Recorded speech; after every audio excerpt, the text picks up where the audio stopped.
बिस्मिल्लाहिर्रहमानिर्रहीम। अस्सलाम वालेकुम dear students. Lecture number 6 chapter number 5 discussion हमारी हो रही है यूनिफॉर्म सर्कुलर मोशन पे।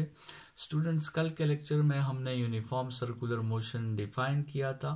फिर हमने पहला पॉइंट ये पढ़ा था कि uniform circular motion can't be done without a force. दूसरा पॉइंट हमने ये पढ़ा था कि we need such a force which can only change the direction of velocity and which can not change the magnitude of velocity. और ऐसे force को हमने सेंट्रीपिटल फोर्स कहा था, और हमने कहा था कि ऐसे फोर्स को वेलोसिटी का परपेंडिकुलर होना जरूरी है। स्टूडेंट्स, फिर हमने कहा था कि ठीक है, ये फोर्स तो हमें ज़रूरी है, रिक्वायर्ड है, लेकिन ये फोर्स हमें कितना रिक्वायर्ड है।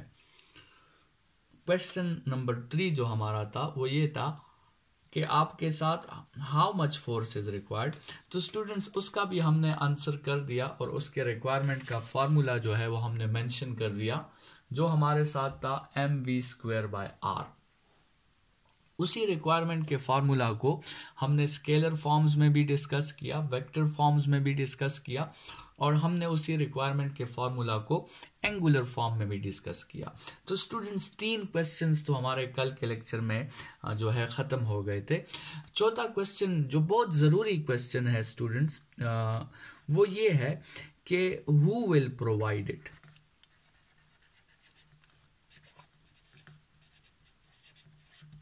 ये सेंट्रीपिटल फोर्स जो रिक्वायर है, जिसका फॉर्मूला हमने पढ़ा है mv²/r।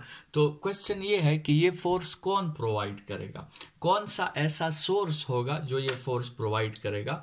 मतलब हमारा चौथा क्वेश्चन जो है वो आपके साथ है सोर्सेज ऑफ सेंट्रीपिटल फोर्स के बारे में, कि ऐसे कौन कौन से सोर्सेज हैं जो आपके लिए सेंट्रीपिटल फोर्स प्रोवाइड कर सकते हैं। तो स्टूडेंट्स, आंसर तो बड़ा सिंपल सा है। आंसर ये है कि दैट फोर्स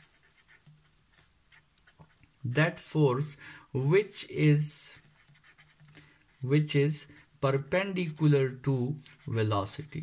हर वो फोर्स जो वेलोसिटी को परपेंडिकुलर होगा, वो फोर्स हमें सेंट्रीपिटल फोर्स प्रोवाइड करेगा। जैसे फॉर एग्जांपल अगर हम कुछ एग्जांपल्स देख लें, तो इन एग्जांपल्स में हम देख लेंगे कि कौन कौन से ऐसे सोर्सेज हैं जो आपके साथ सेंट्रीपिटल फोर्स प्रोवाइड कर सकते हैं। लेट्स सपोज स्टूडेंट्स, हम अपने सोलर सिस्टम की मिसाल ले लें।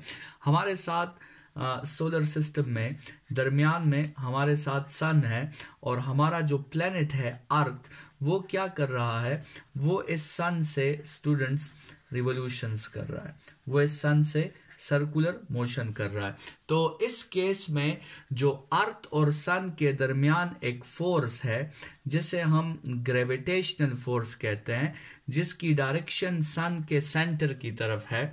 स्टूडेंट्स, वो फोर्स अर्थ की वेलोसिटी के साथ कौन सा एंगल बना रहा है, वो फोर्स अर्थ की वेलोसिटी के साथ 90 का एंगल बना रहा है। So this means in this case the gravitational force is providing us the centripetal force, क्योंकि इस केस में ग्रेविटेशनल फोर्स जो है वो वेलोसिटी को क्या है, परपेंडिकुलर है।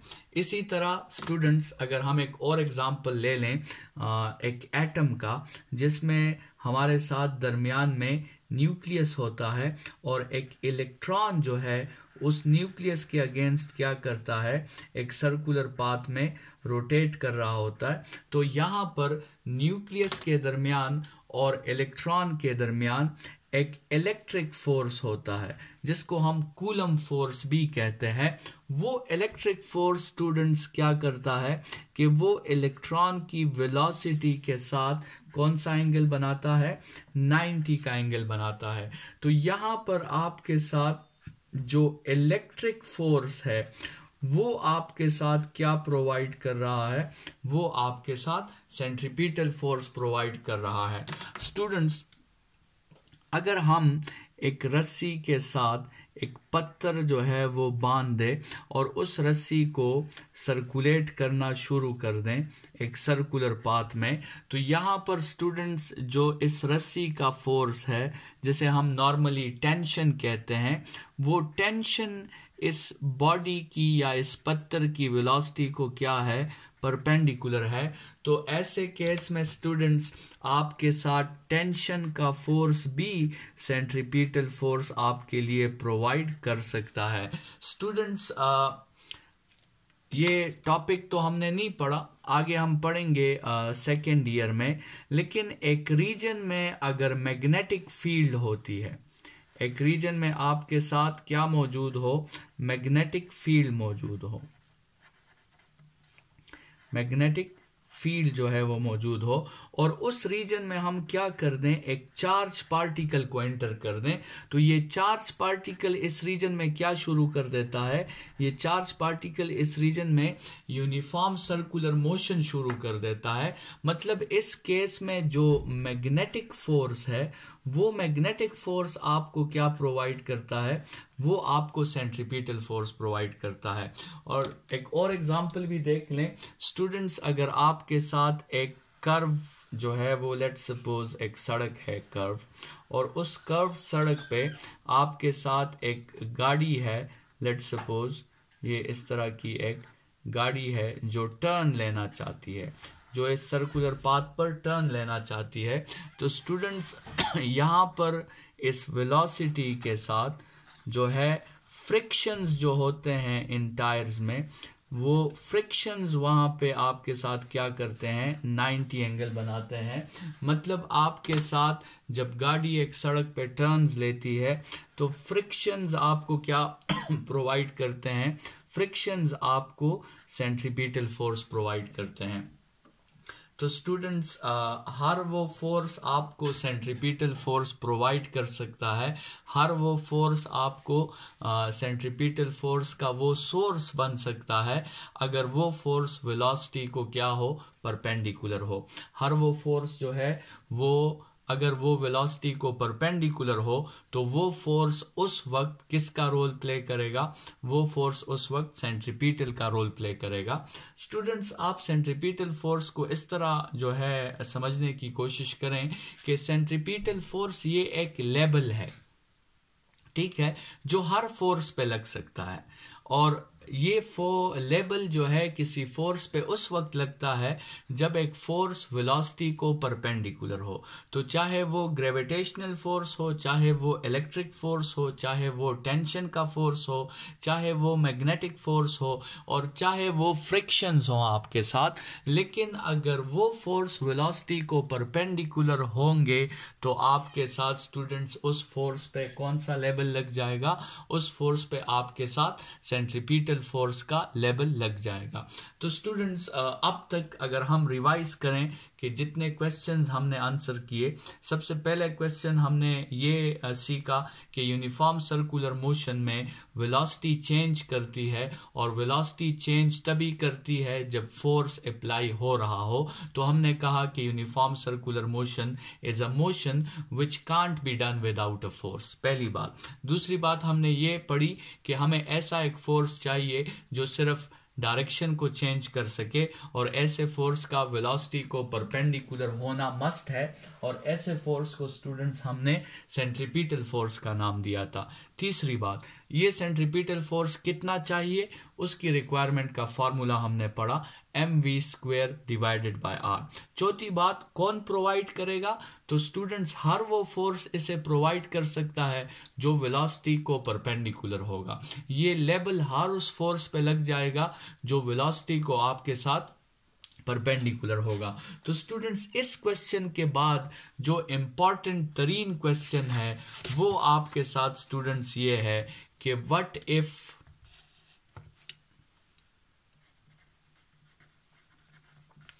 what if provided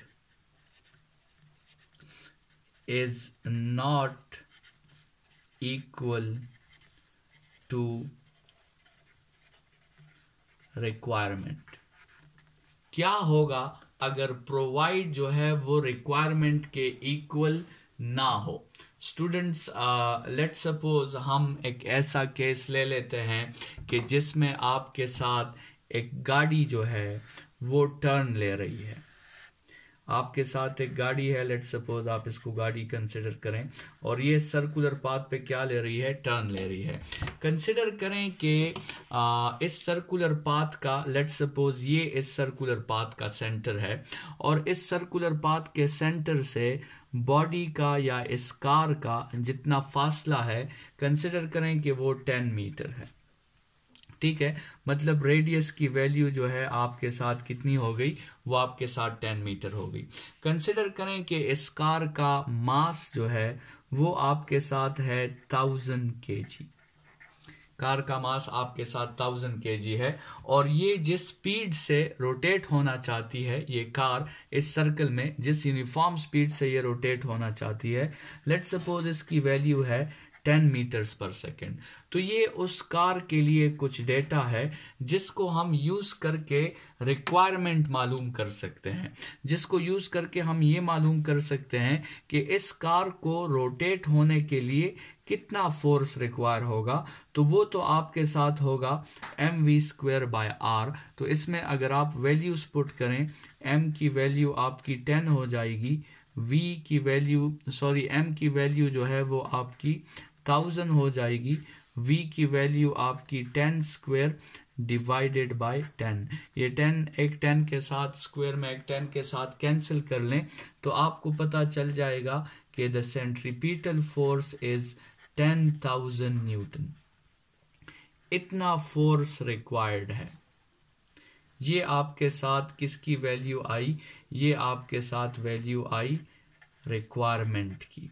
ठीक है, अगर इस कार को ये फोर्स प्रोवाइड हो गया 10,000 न्यूटन, तो ये कार विदाउट एनी हेजिटेशन इस सर्कुलर ट्रैक पे इन प्रॉपर्टीज के साथ रोटेट हो सकती है, कोई मसला नहीं होगा।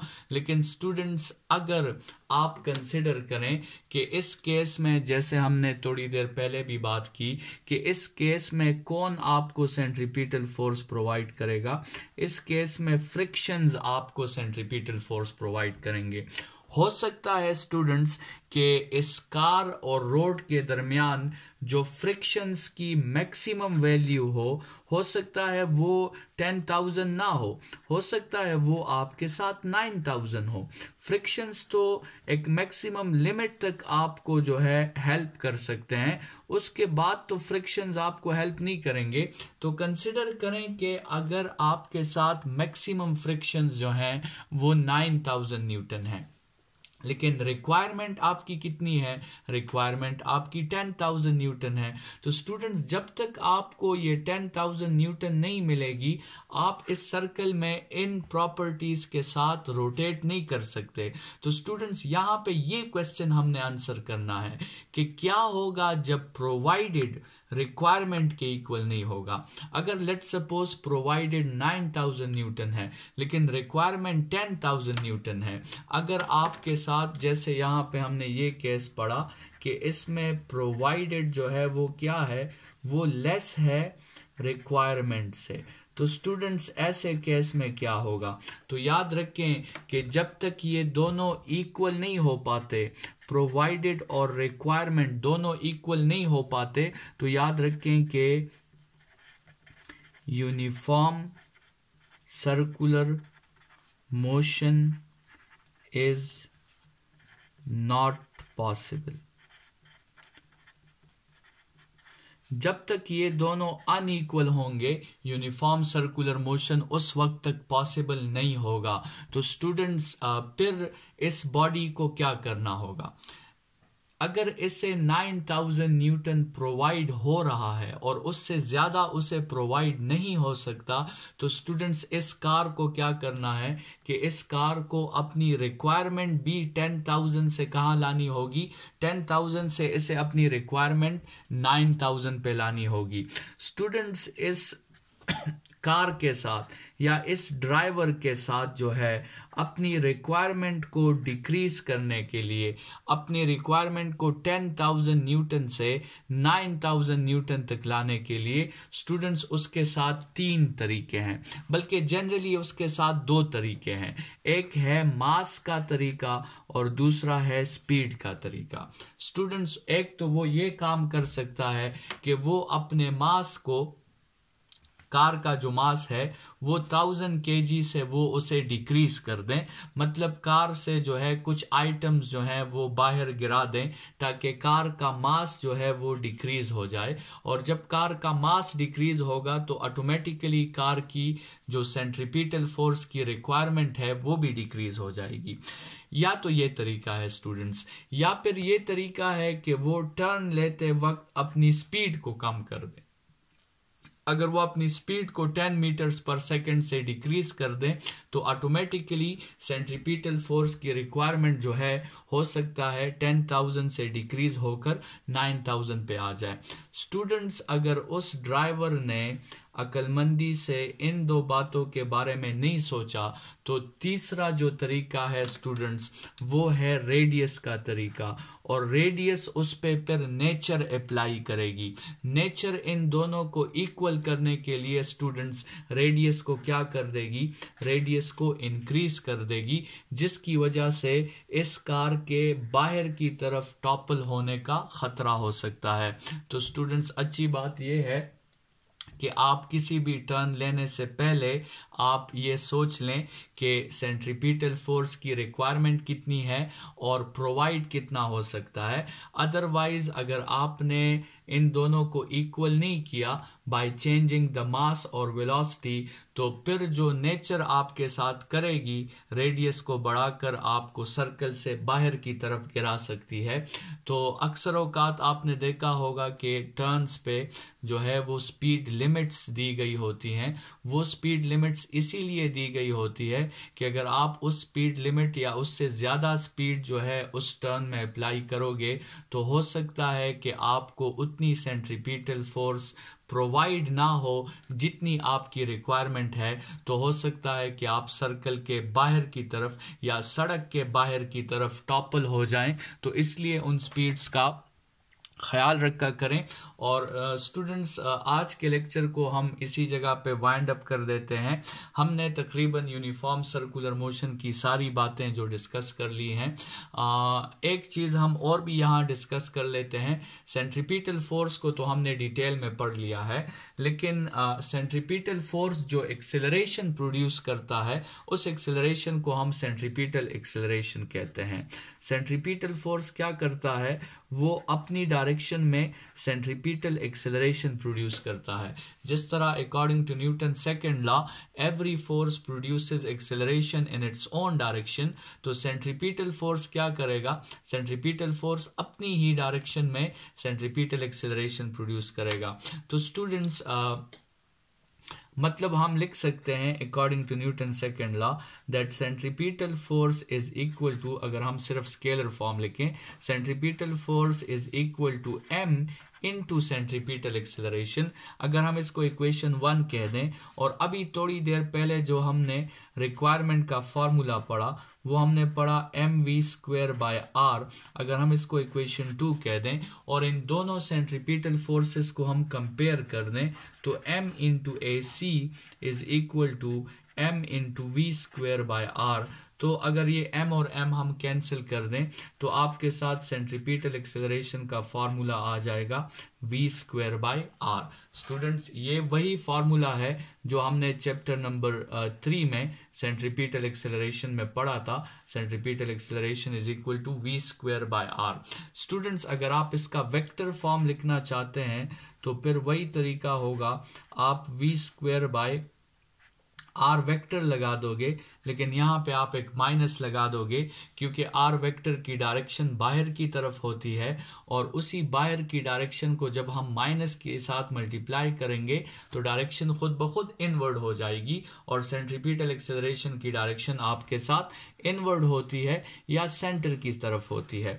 स्टूडेंट्स, अगर आपने इसी सेंट्रीपिटल एक्सेलरेशन का जो है एंगुलर फॉर्म डिस्कस करना है तो उसमें आप क्या कर सकते हो कि इसी v की जगह आप इसमें आर ओमेगा पुट कर सकते हो। तो v की जगह आप आर ओमेगा पुट कर दो whole square divided by R, तो ये R square omega square divided by R हो जाएगा और यहाँ से एक आर कैंसिल, तो आपके साथ सेंट्रीपिटल एक्सेलरेशन का जो एंगुलर फॉर्म आएगा वो आपके साथ आएगा आर ओमेगा स्क्वायर। और अगर इसी एंगुलर फॉर्म को आप वेक्टर में लिखना चाहते हैं तो सेंट्रीपिटल एक्सेलरेशन, फिर आप इस आर को वेक्टर बना दें और साथ में क्या लगा दें, एक माइनस लगा दें, ताकि आर की डायरेक्शन तो आउटवर्ड है उसको माइनस के साथ मल्टीप्लाई करके हम उसे इनवर्ड कर सकते हैं।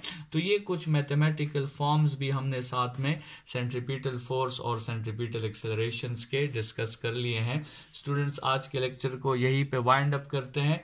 कल के लेक्चर में हम एक इम्पॉर्टेंट टॉपिक पढ़ेंगे जिसको बैंकिंग ऑफ रोड्स कहा जाता है और ये पढ़ेंगे कि वो टॉपिक हम किस लिए जो है करते हैं, उसके रीजंस क्या हैं, एडवांटेजेस क्या हैं।